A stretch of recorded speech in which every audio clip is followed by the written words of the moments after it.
Oh, it's a really good fish. Long sit. I might have seen this fish swim past me. Yeah. I'm sitting at the top of this eddy right next to the ice here. Got a whole lot of foam here. One thing I like to do when I film this stuff is to do time lapse of the foam, which speeds it up and it makes it easier to comprehend what the features are.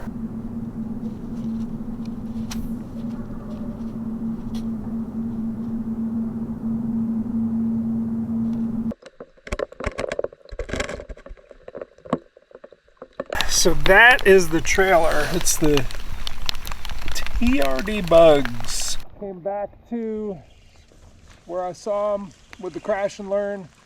Really picked it apart. Moving up the bank. That's a good fish. All right. Beautiful 18.5 incher. Let's let her back in.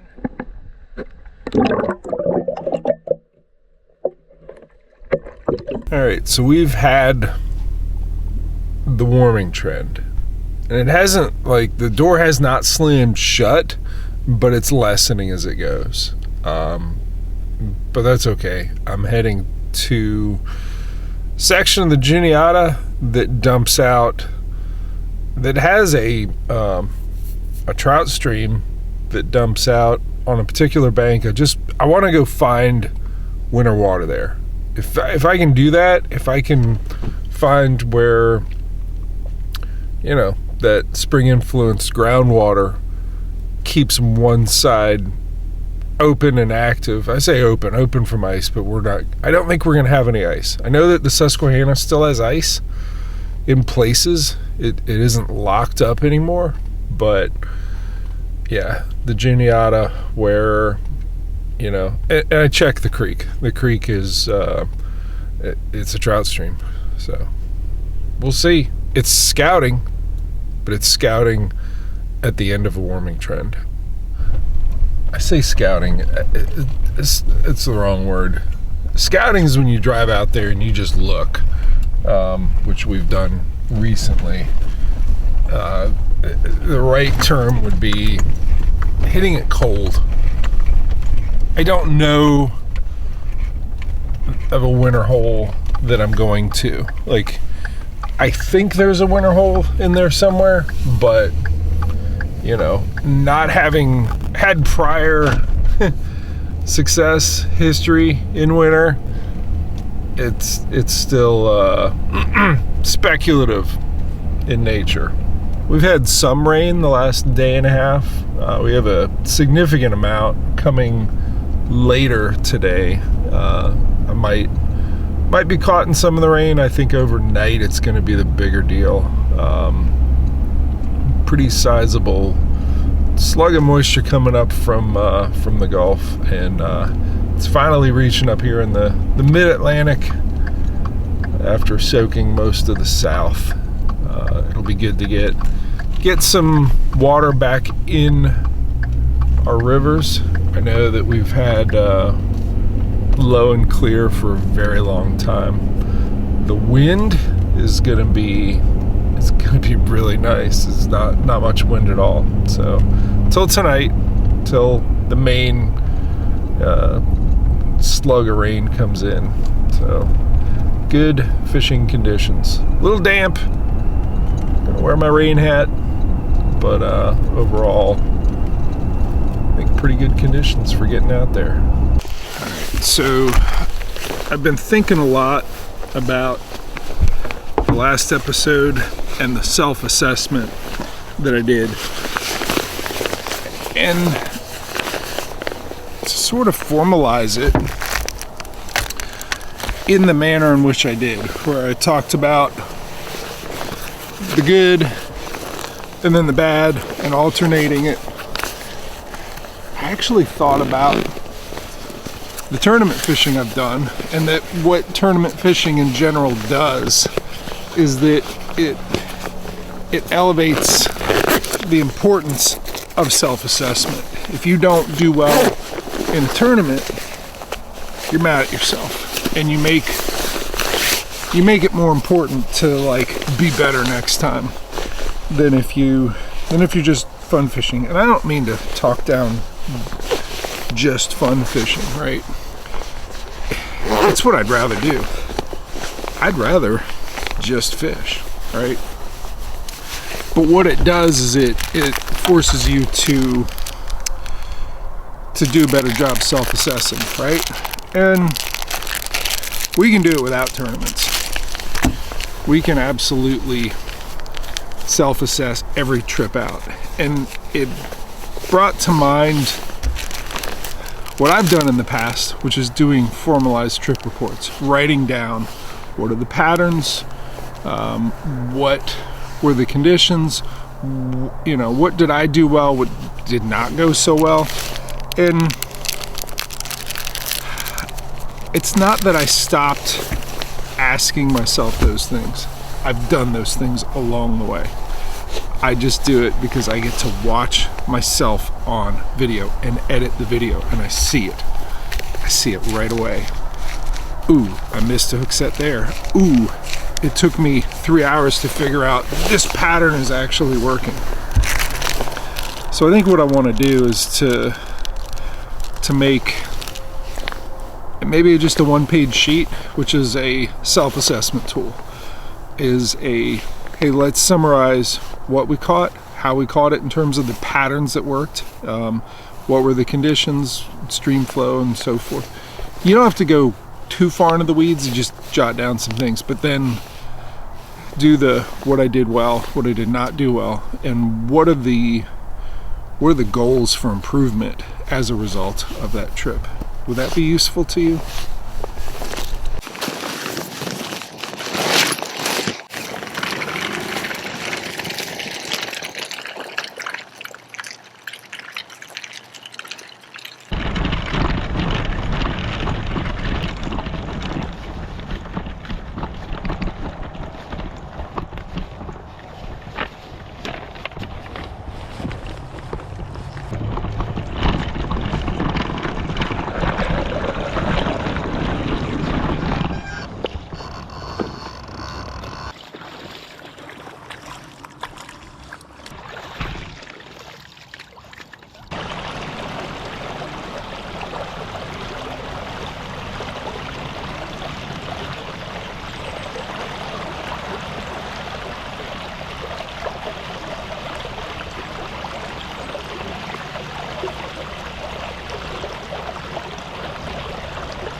It's still quite low and clear, but right here anyways, which I've not seen this before,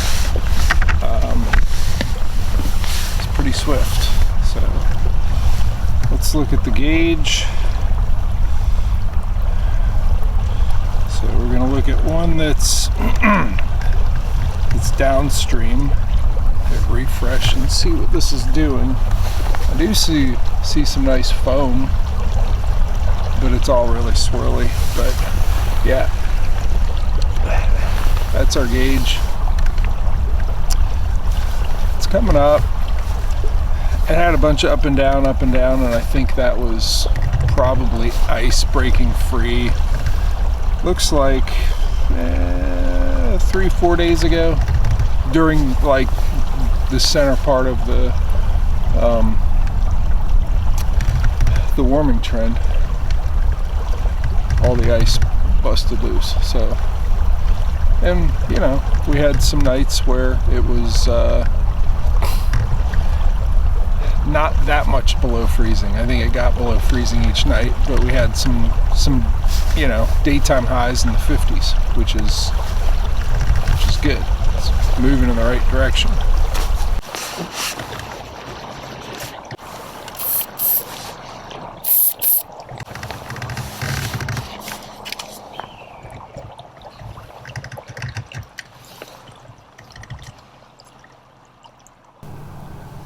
So I moved up this steep bank, which I can tell that there's a railroad railroad bed up there, which when there's a railroad bed right next to the river,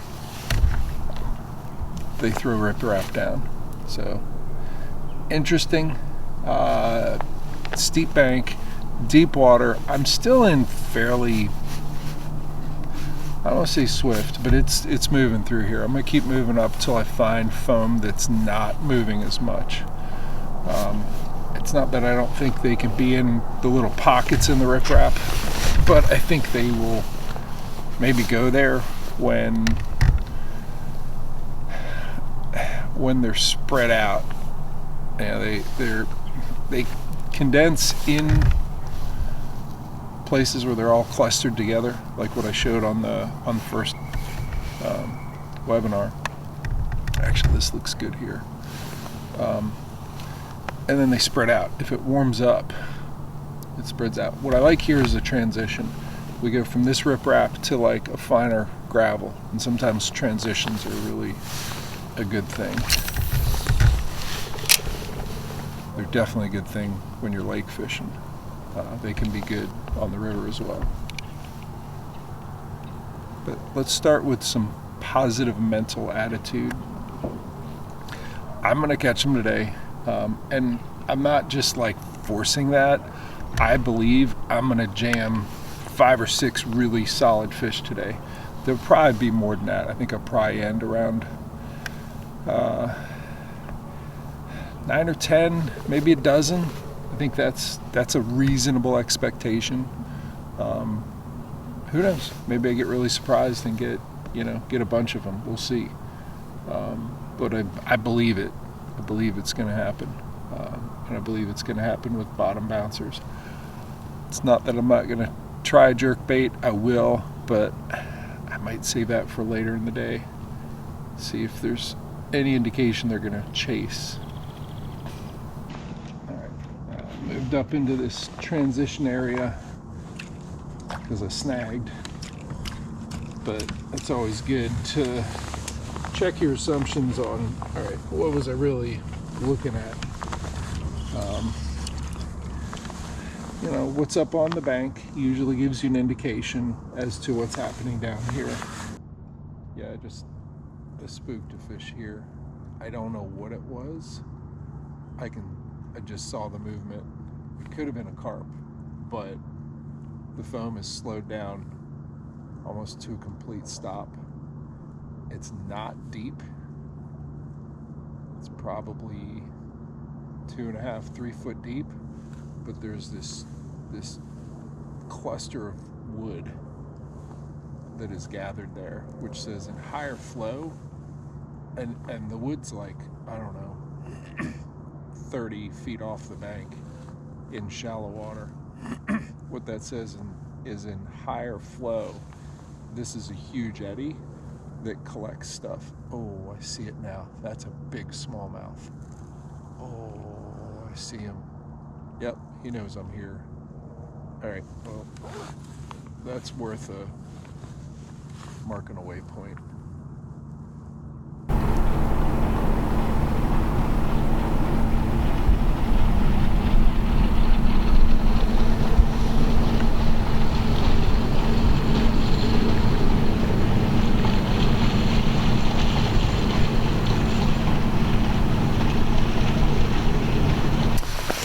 Yep.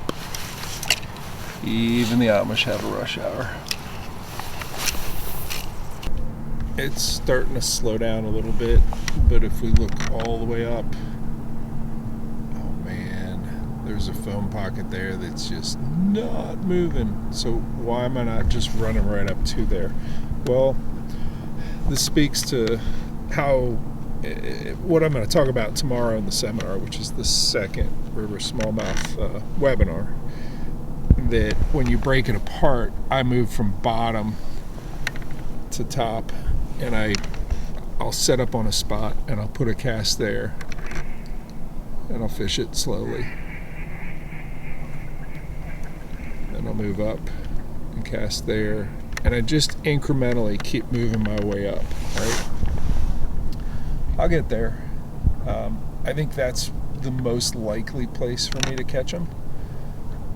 but especially when it's low and clear. I don't know if you can see the bottom there. You can tell that it's clear, low and clear. They'll inhabit the last little bit of calm water at the most downstream portion on the leaf litter zone. That's a sure sign that the current here is slowing up. Yeah, that's a good thing. I just got to find that hard bottom.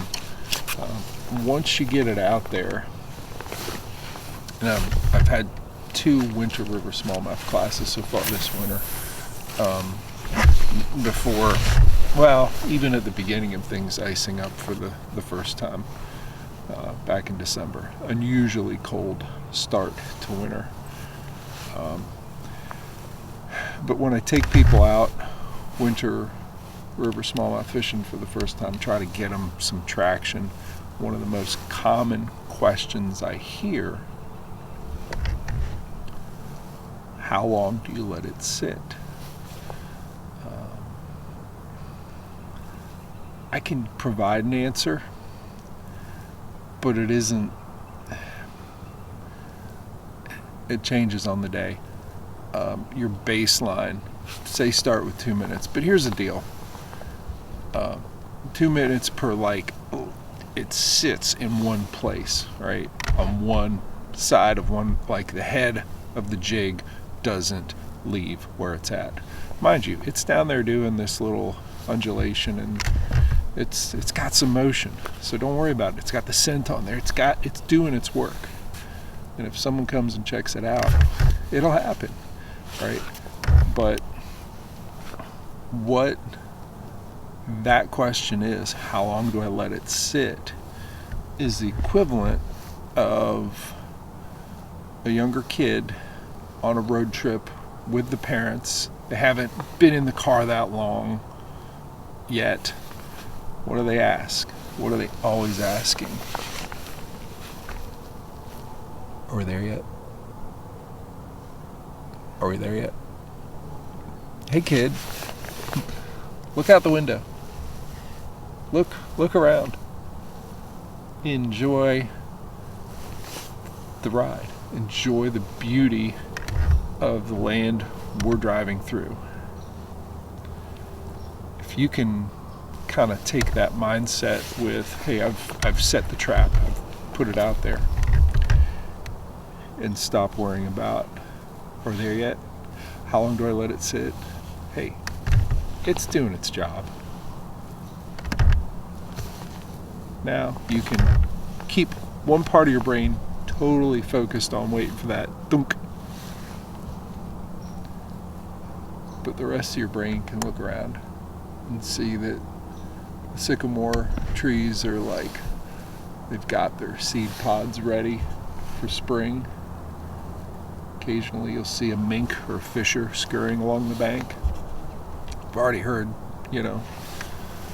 some interesting bird sounds and then some squirrel squabbles. And yeah, got to see Amish rush hour. Heard some ducks earlier. And I realized I didn't hear ducks. I heard duck hunters. And they're right there. And I just found smallmouth here. It's a shame we need the same still water. I want to incrementally work my way up this area, but I'm probably going to do it later in the day. I've found fish. That was a big smallmouth, and I think they need early in the day to do what they're doing, so I'm going to keep moving upstream. I'm going to do the polite thing and let them have it, but I'll be back. You heard me? I'll be back. These are video cameras. I paid between $500 and $2,000 a piece for them. These are all my dead soldiers. I'm happy if I get a year's use out of one of these things. These are external hard drives. I probably get 4 to 6 months out of one. They range from $200 to maybe $600.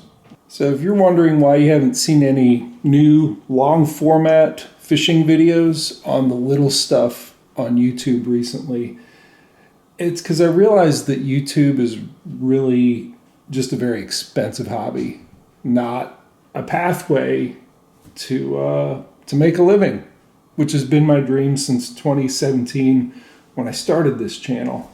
So the good news is I've not given up on my dream to make a living educating anglers. I've just shifted it away from being primarily YouTube to being in-person education, webinar education, the newsletter, and the UScreen channel.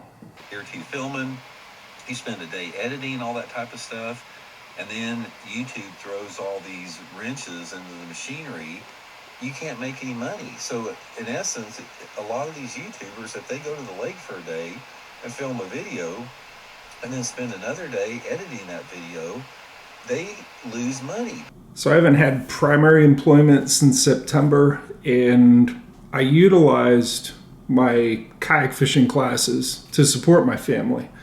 Then it got cold, and I said, why don't the videos make any money for me? Why doesn't YouTube work? Well, I think I'm going to just stop worrying about the algorithm. And what I've done is I've migrated over to a subscription-based channel. I'm putting my new content there. There's some great stuff like what you just saw the beginning of, and you can see the rest of it with a 1-day free trial. Please jump over there. Consider a subscription to the little stuff on UScreen, because it'll help support me continuing to make these educational fishing videos. So this is the landing page for it. You click on that button, you can start a 1-day free trial. And this kind of shows you what's on there. But let's go ahead and go to the catalog and look at some of what's already on there. So certain content is still going to be published on the little stuff on YouTube. Tackle crafting, I think, is going to continue to live there. Any product reviews, I haven't decided on kayak rigging yet. We'll see. I think that's fairly niche and might make sense if it's there for everyone.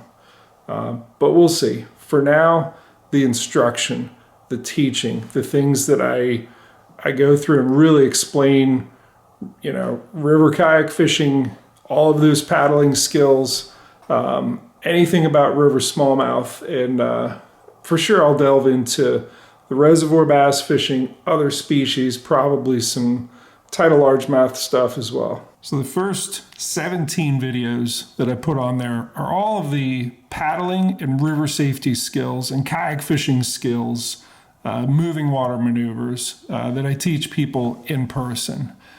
We also have categories for reservoir bass fishing.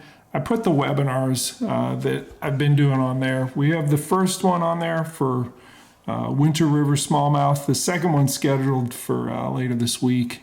I'll keep going with that. And obviously, all of the river smallmouth videos that you've come to enjoy on the little stuff. So if you want to watch the rest of this one, go ahead and get the 1-day free subscription. Go to the home page, click on that button right there. Hope you can join. Thanks.